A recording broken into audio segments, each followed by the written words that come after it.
Most home buyers think affordability is about price.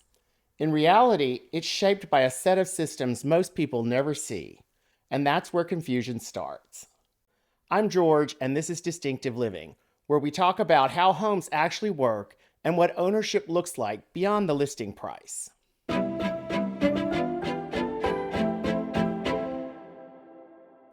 I'm seeing more and more first time buyers choose new construction for their first homes, a noticeable shift from the era when fixer uppers were the default affordable option for younger buyers.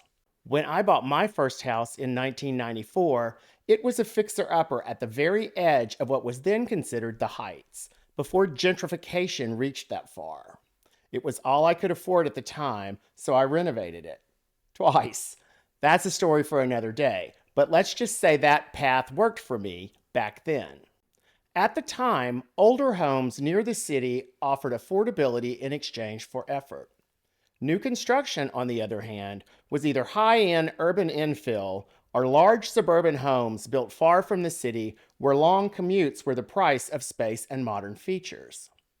What's changed isn't just how people look at housing, it's how people work, how cities function, and how affordability itself is created.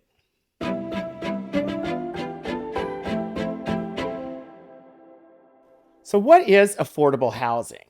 If we want to understand affordable housing today, not emotionally, not ideologically, but realistically, we need to step back and answer a few basic questions. What do we actually mean when we say affordable housing? What systems produce it, and how do they function? How do buyers best navigate those systems? And what does affordable ownership look like over time? Those are the questions we're going to ask. So let's jump right in. Before we talk about what affordable housing is, let's talk about what it's not. It's not cheap housing, it's not inferior houses, it's not subsidized housing, it's not dilapidated houses. Affordable housing is housing whose cost aligns with how people actually earn, live, and plan within a market area. It's about availability, predictability, risk tolerance, cash flow, and timing. Affordability isn't just price, it's manageability. And it's no longer possible to manage affordability on an individual basis.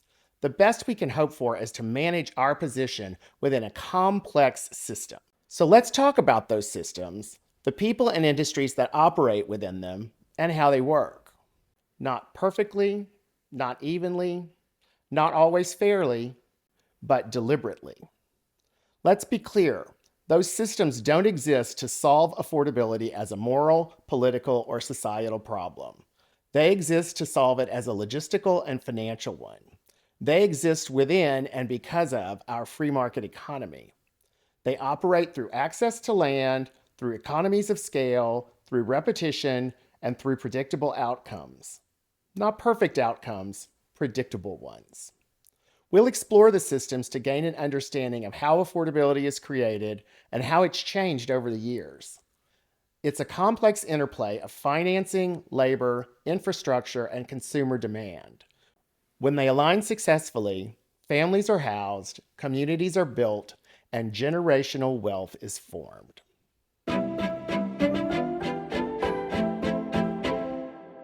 What actually affects affordability in the housing market, and what systems drive those factors?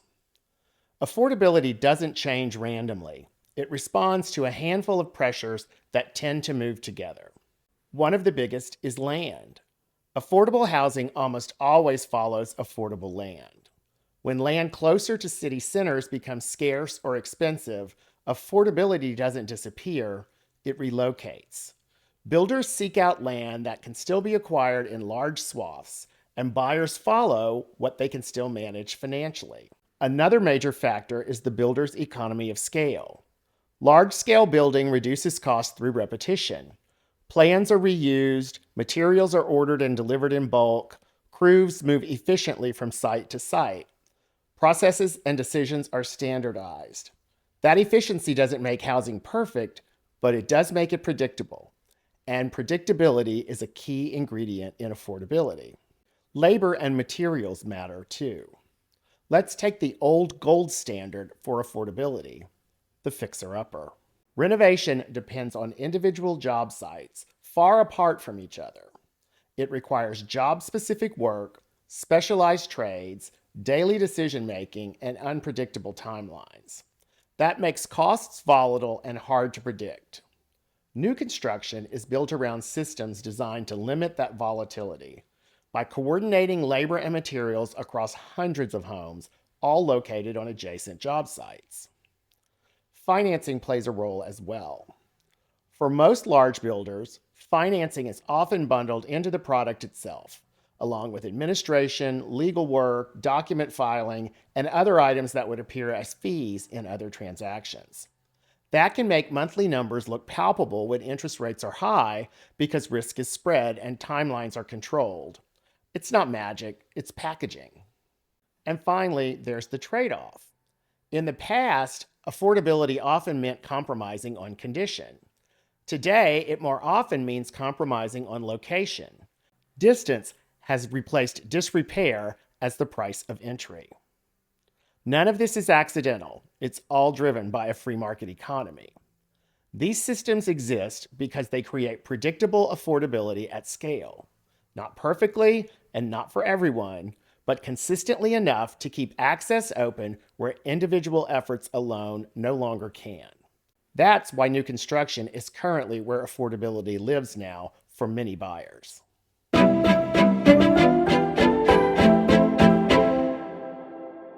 This isn't the first time housing affordability has reorganized itself around large-scale building. We've seen this many times before. The most dramatic example came during the years after World War II, when builders had to respond to a very different set of pressures. But the mechanism was the same. Highways opened access to land that had once been considered too far out. Construction scaled up. Standardized plans replaced custom work. And affordability followed that scale. That era is often remembered as one of optimism. The economy was expanding, wages were rising, debt levels were lower, households were younger, and the expectation was that tomorrow would be a better day. Builders were building into growth. Today's moment looks similar on the surface, but the context is very different. In the years after World War II, large-scale building was happening along expanding opportunity. Wages were rising, debt was manageable, and households were early in their economic lives. Scale felt like progress. Today, large-scale building is happening in a more constrained environment. Debt levels are higher, labor is tighter, costs are more volatile, and economic growth is uneven. And for many first-time buyers, the margin for error is thin. Yet, builders are still building. Not because the conditions are ideal, but because demand hasn't disappeared. It's adapted, and builders have adapted with that demand. Just as highways once redefined what counted as accessible, changes in how and where people work have reshaped how distance is experienced. Remote and hybrid work didn't eliminate geography, but they changed its weight in the equation. For earlier generations, scale expanded opportunity. For many buyers today, scale preserves access. That distinction matters. The system is doing what systems have always done under pressure, reorganized around constraint. The goal isn't abundance, it's predictability. And predictability is what allows affordability to exist at all in a high-cost environment. It's important to recognize that while these systems are designed to produce predictable results, the systems themselves are not simple. They're complex, layered, and highly dependent on context. They vary by market, they vary by builder, and they vary by timing. Two homes that look similar on paper may be produced inside very different systems, with different assumptions, different constraints, and different margins for error. Predictability doesn't mean uniformity, it means managed complexity. In a predictable system, the biggest risks don't come from chaos, they come from misunderstanding how the system you're in actually works.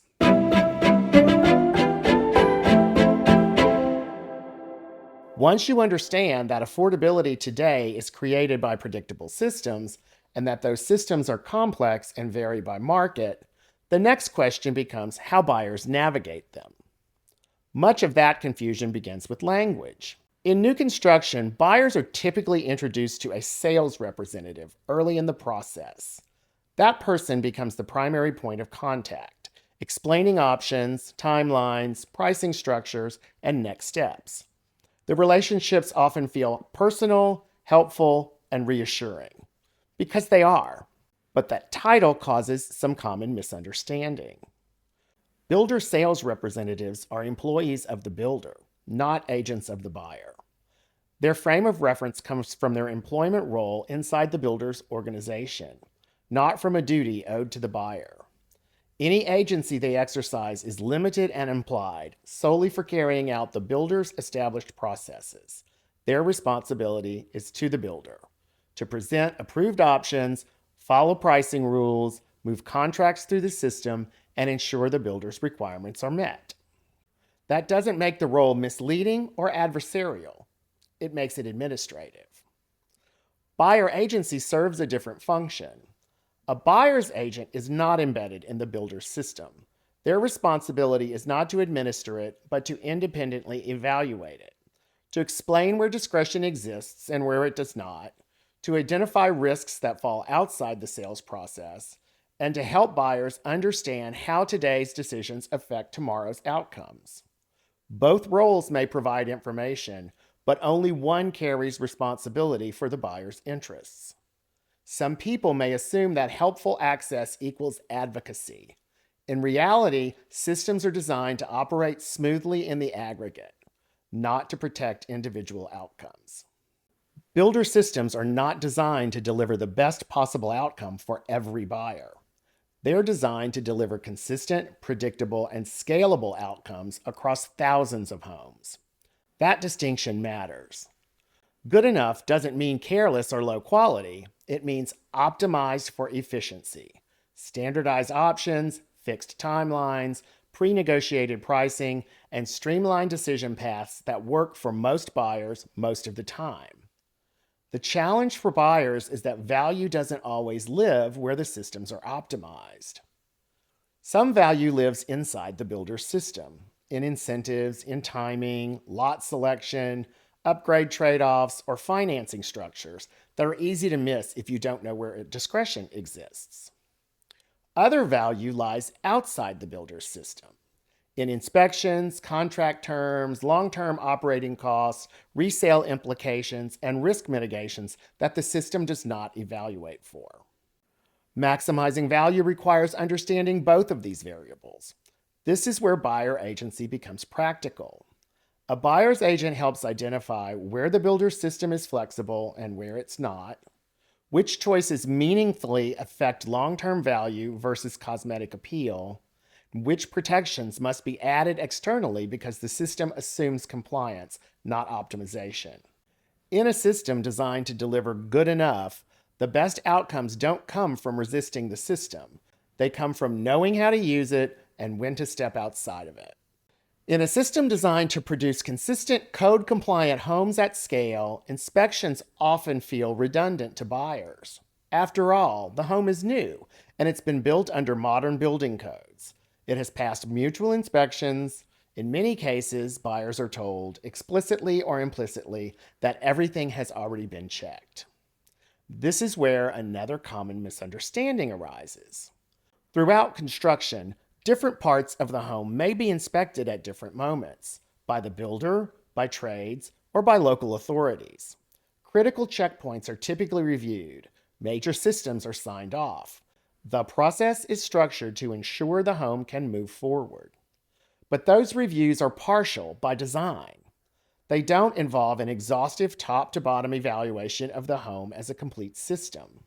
No one pauses the process to step back and ask whether all of the pieces, framing, mechanicals, finishes, drainage, ventilation, and performance are working together as intended. They just check to make sure all the elements meet a minimum standard. That's not a failure of the system, it's how the system is designed to function efficiently. Behind the scenes, that efficiency is managed by another key role, the builder's site supervisor, sometimes called a construction foreman or a project manager, depending on the builder. This is the person responsible for owning the construction process itself. They coordinate trades, manage sequencing, address issues as they arise, and keep the build moving forward, not just for one home, but for every home under construction in the neighborhood. Their focus is operational. They ensure that critical steps are completed, that work progresses in the proper order, and that problems are corrected as they're discovered along the way. When this role is carried out diligently, fewer issues tend to surface later. When it's rushed or overextended, small gaps can accumulate, not because anyone intended them, but because no one role is tasked with stepping back to evaluate the finished home in its entirety. That comprehensive review simply isn't part of the site supervisor's job description. An independent buyer's inspection is often the first time a home is reviewed as a whole. Rather than checking individual boxes at isolated stages, the inspector evaluates the finished product, all in one pass, looking at how the sum of the parts performs, where small issues compound, and where workmanship, alignment, or sequencing create risk. It gives a snapshot of the home before it passes from builder to buyer. Inspections are not about disruption. They're about informed ownership.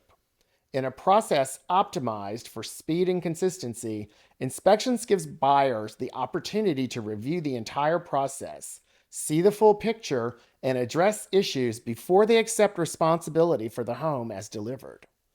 Near the end of construction, buyers are introduced to another person from the builder's team, often called a quality assurance representative, warranty coordinator, or more informally, the blue tape guy.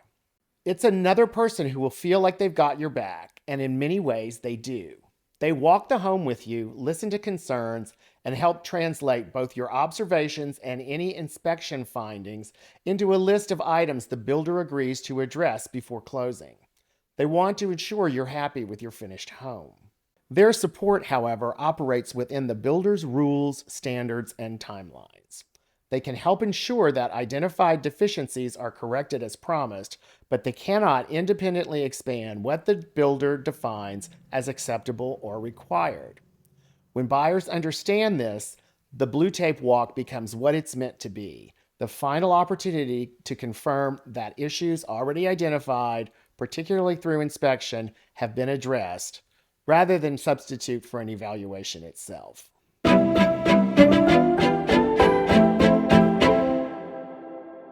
Affordability doesn't end at closing. The systems that make new construction affordable are designed to work at the front end of ownership.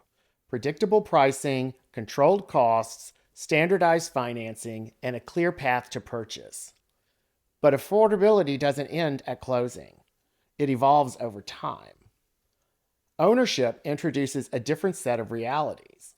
Ongoing maintenance, insurance, taxes, repairs, and gradual improvements that don't always show up immediately in resale value. These costs aren't a sign that something went wrong. They're simply part of owning a physical asset. In a balanced market, homes don't usually create instant equity. Early years are often about stability rather than upside. Mortgage balances decline slowly. Appreciation, when it comes, tends to accrue over time, not all at once. That doesn't make homeownership a poor decision, it makes it a long game. What systems can't comprehend is timing. Markets move, interest rates change, neighborhoods mature at different speeds. For many buyers, the real value of a home shows up gradually through predictability, use, and the ability to build equity over years rather than months. Understanding that helps reset expectations. Buying well isn't about winning on day one. It's about entering ownership with clarity, knowing what costs are likely, what returns are uncertain, and what responsibilities are consciously being accepted. When affordability is understood not just as the purchase price, but as a long-term relationship between cost, use, and value, buyers are better positioned to make decisions they're comfortable living with, financially and otherwise. If there's one takeaway from all of this, it's that home affordability isn't just about price. It's shaped by multiple systems working at once: availability, pricing structures, construction processes, financing, inspections, warranties, and a long term ownership cost. None of these systems are simple on their own, and they don't always explain themselves clearly when they overlap. That's why buying a home can feel overwhelming, even when everything appears to be working as intended. The good news is buyers aren't meant to navigate this alone. A good buyer's agent doesn't replace these systems or fight them. They help you understand how they fit together, where discretion exists, and when it makes sense to bring in other vetted professionals like inspectors, lenders, or specialists to fill the gaps. Affordability improves when decisions are informed, not rushed, not assumed, and not made in isolation. If there's a part of this process you'd like to explore further, whether it's inspections, builder incentives, long term ownership costs, or how different neighborhoods mature over time, let me know in the comments. Those questions help shape our conversations in the future.